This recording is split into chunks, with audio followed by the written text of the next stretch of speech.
आप रोज ढेरों एंटरप्रेन्योर से मिलते हैं, स्पेशली स्टार्टअप्स आपके पास बहुत आते हैं। इनके साथ क्या आपको लगता है कि जो बेसिक प्रॉब्लम थी वो फंड रेजिंग की होती है, क्योंकि वो बिजनेस को एक्सपैंड करने के लिए ज्यादातर आपकी मदद लेने आते हैं? मुझे लगता है सबसे बड़ी जो चीज है, एक डेफिनेशन ऑफ एन एंटरप्रेन्योर जिसे शुरू किया, entrepreneur is not an inventor, neither is a follower, is somebody in between. Okay, वो क्या करता है, वो एक आइडिया को कमोडिटाइज करता है और उसके अंदर एक स्केल लाता है। वो स्केल के अंदर आई थिंक जैसे हमने शुरू किया तो हम बात कर रहे थे कि भाई किस तरह की कैपिटल की जरूरत है and what level of growth that idea can take is what decides what capital, what way we should acquire that capital. I agree with mister Agarwal that शुरू में startup is not about raising capital, it's all about that idea and the opportunity it creates for the future growth, and I think rest everything follows. So I don't think, to answer your question, most of the people I meet, they are not looking at capital as a hurdle to start a business. Okay, जिस वजह से आपको लगता है कि पैसा एक ऐसी चीज है जिसको लिए कि जब आप बिजनेस स्पेशली शुरू करने वाले होते हैं उस वक्त बहुत ज्यादा प्रिकॉशंस रखने की जरूरत होती है कि किससे पैसा ले रहे हैं, कैसा पैसा है और उनके टर्म्स कंडीशंस क्या होते हैं। ये सब बातें ऐसी होती है जो कि किसी भी एंटरप्रेन्योर को डिमोरलाइज करने के लिए अपने आप में काफी होती हैं। सो ऐसे में प्रिकॉशंस क्या रखनी चाहिए? First of all, if you are true entrepreneur, there is nothing that is going to demoralise you. Now second, coming to your point कि आपको इसकी प्रिकॉशन रखनी चाहिए कि आप जो आइडिया है उसको एग्जीक्यूट कर रहे हैं और उसके अंदर आपका लॉन्ग टर्म स्ट्रैटेजी और विजन क्या है, what is the market size for that idea. Based on that, when you raise capital, you have to be very careful under what conditions you are raising the capital, because in most cases at an early stage if you raise external capital, it will come with a lot of restrictions and a lot of equity you will have to dilute, which means आपका जो proof of concept जब तक नहीं होता तब तक आपको valuation किसी भी लेवल पे आप किसी वेंचर कैपिटलिस्ट के पास जाएंगे, it will be very difficult to convince them to put in any money. So उस स्टेज के ऊपर सबसे अच्छी चीज यही होती है कि आप अपने इंटरनल रिसोर्सेज, जिसको कहते हैं फ्रेंड्स एंड फैमिली, उनसे आप कैपिटल रेज करने की कोशिश कीजिए। People who are closest to you, who can afford to put some capital behind you, behind your idea and your conviction in that idea. And once you have a proof of concept, you have achieved certain scalability, then at that point you can look at external funding sources. Professor?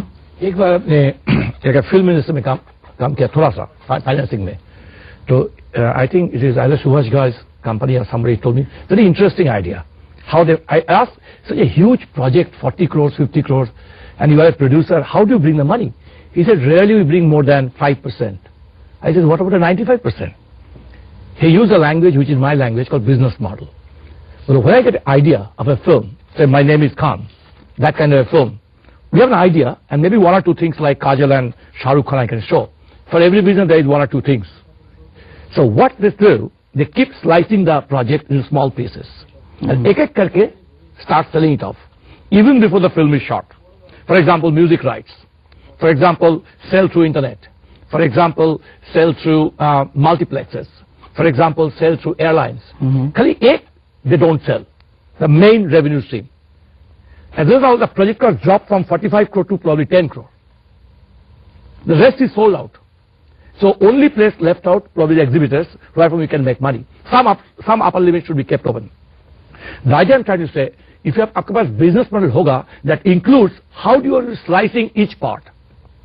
My personal experience, I worked with many entrepreneurs. They do it in such a way, they all become partners, non-equity partners. They bring expertise, they bring the channel, and they start as a consortium. And the work gets done, and the moment it crosses a level, I go back to Dinesh. Because you know the story, nobody knows. Everybody knows part of the story. And they're happy, because for them it's one of those extra activity. But Dinesh is an artist, a designer. He's slowly building the blocks, and suddenly he goes for a scale. In the first 5 years, the importance of business model is that important. It's not just business model, it's also slicing the model, get the partner in, who will bring that expertise and money, and you're not spending. But they don't know why they are bringing. Because the designing part is done by people like Sachin, people like everybody else. नहीं, दिनेश अग्रवाल जी, आपसे यहाँ जानना चाहेंगे, क्या वास्तव में ऐसा था कि जब आपने बिजनेस शुरू किया तो आपको वो विजन था कि आज से 10 साल बाद में कंपनी का ये स्ट्रक्चर होगा, इस फॉर्मेट में होगी, क्या इस तरीके से होता है या फिर बस वो करते गए और चीजें बनती गई? तो एक तो कंप्लीट विजन शायद नहीं होता है, हेजी विजन होता है, बट बिलीफ होता है, उस डायरेक्शन का बिलीफ होता है। तो अगर आप कहें कि 10 साल बाद एग्जैक्टली क्या क्या होने वाला है, ये नहीं पता होता है, लेकिन किस डायरेक्शन में जाने वाला है 10 साल में वो पता होता है। कौन सा सब? आई थिंक थोड़ा सा मैं इन्हीं की बात को थोड़ा आगे ले जाऊंगा।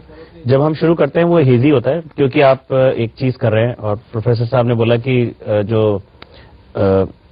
आपको जब जिस चीज की जरूरत रहती है तो आप वो चीज इकट्ठी करते हैं। आपको नॉलेज जिस चीज की चाहिए तो आप नॉलेज लेते हैं, लेकिन वो चीज क्या आगे लेके जाएगी ये किसी को भी नहीं पता होता। कि अगर आज मैं इन्वर्टर बिजनेस कर रहा हूँ, कल उसका इन्वर्टर बिजनेस जीरो हो जाए। सो आप और फिर आप जब आप जैसे आप जिस जो आप राह ले लेते हैं उस पर चलना शुरू करते हैं तो आपकी क्लैरिटी बढ़नी शुरू हो जाती है, अपॉर्चुनिटीज दिखनी शुरू हो जाती हैं, या ये दिखना शुरू हो जाता है इस पे अपॉर्चुनिटी नहीं है, you change the track. So it's I mean ऐसा कोई नहीं होता जो आदमी सोच के चलता है मैं 10 साल बाद इसी इंडस्ट्री में रहूंगा या मैं ये करूंगा।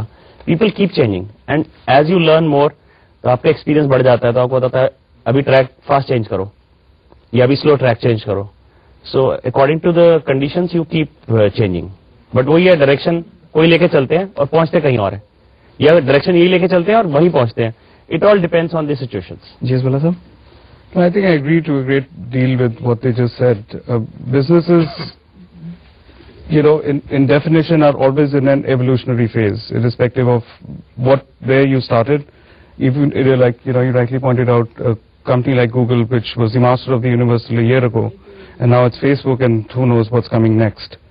So there are certain factors that you can control and foresee. There are other things, uncontrollable threats that you cannot foresee, which are typically called disruptors. So इस केस के अंदर एक जो entrepreneur की अपनी conviction होती है, and like Kumar rightly said, you find the way as you move on a certain path, you will see more and more opportunities in your particular business, or you will see that the business needs to be fine-tuned to move in a different direction. So again, you always have to, irrespective of what phase you are in, you will always be in a transitionary, evolutionary phase. Whatever you know now has to change in 6 months. यानी कि वो flexibility भी आपके पास होनी चाहिए vision के साथ साथ, ये ज्यादा जरूरी है। चलिए छोटा सा ब्रेक लेते हैं, ब्रेक के बाद हम लेंगे आपके ढेरों सवाल जिनके जवाब आप यकीनन जानना चाहते हैं। हमारे साथ ऑडियंस से क्वेश्चन लेंगे, लेकिन एक छोटे से ब्रेक के बाद।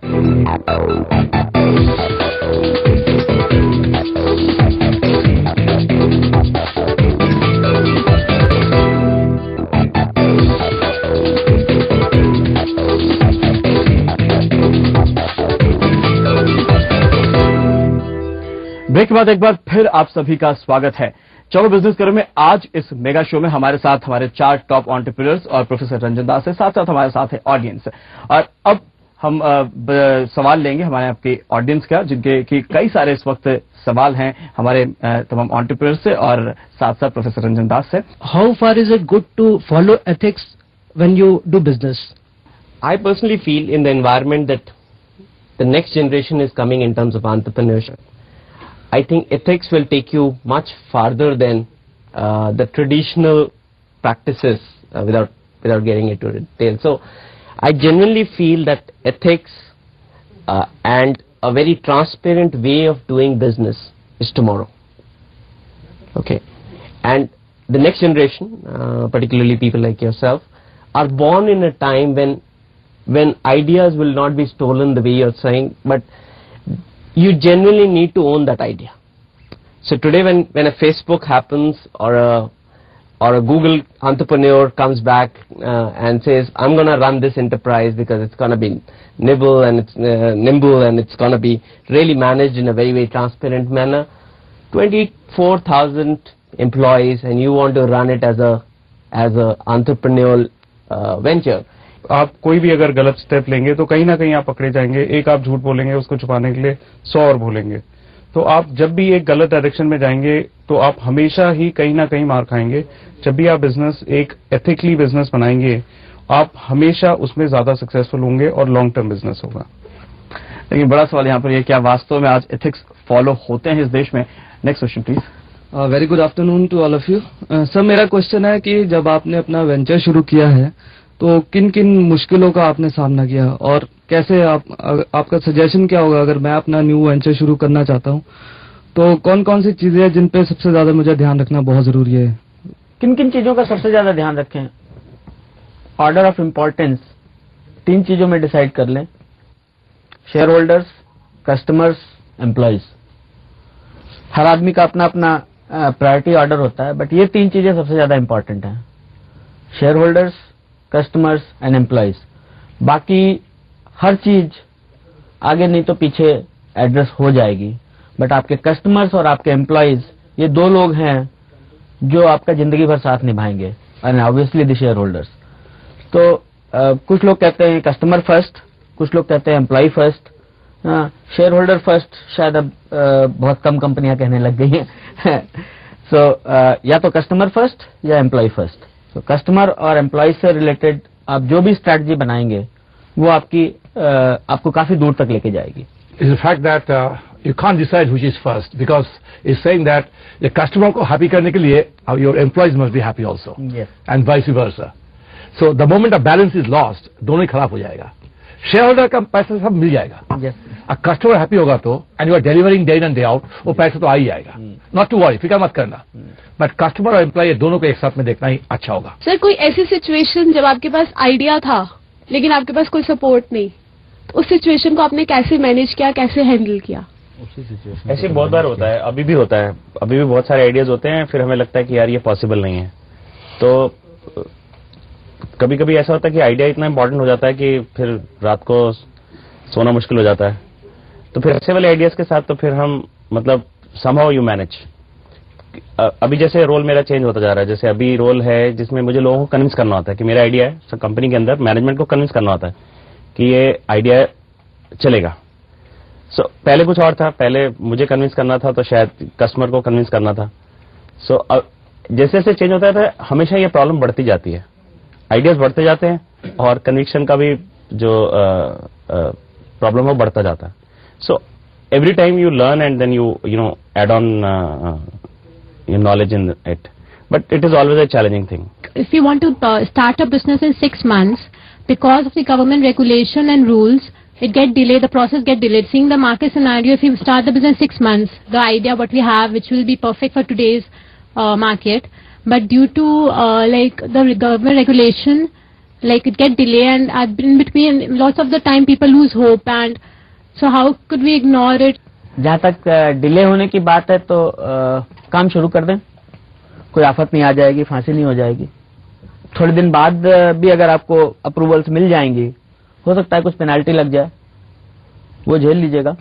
बट अगर आपको कन्विक्शन है आइडिया में लेकिन आपको क्लियरेंस मिलने में दिक्कत हो रही है, तो आप कुछ ना कुछ तरीका ऐसा निकाल लेंगे एंटरप्रेन्योर होकर के कि आप उसके बिजनेस प्लान के कुछ बिट्स एंड पीसेस आप शुरू कर चुके होंगे, जो सिर्फ एक फाइनल बिट्स एंड पीस है। वो बस जिस दिन प्लान आएगा उस दिन चालू कर देंगे, जिस दिन अप्रूवल आएगी उस दिन चालू कर देंगे।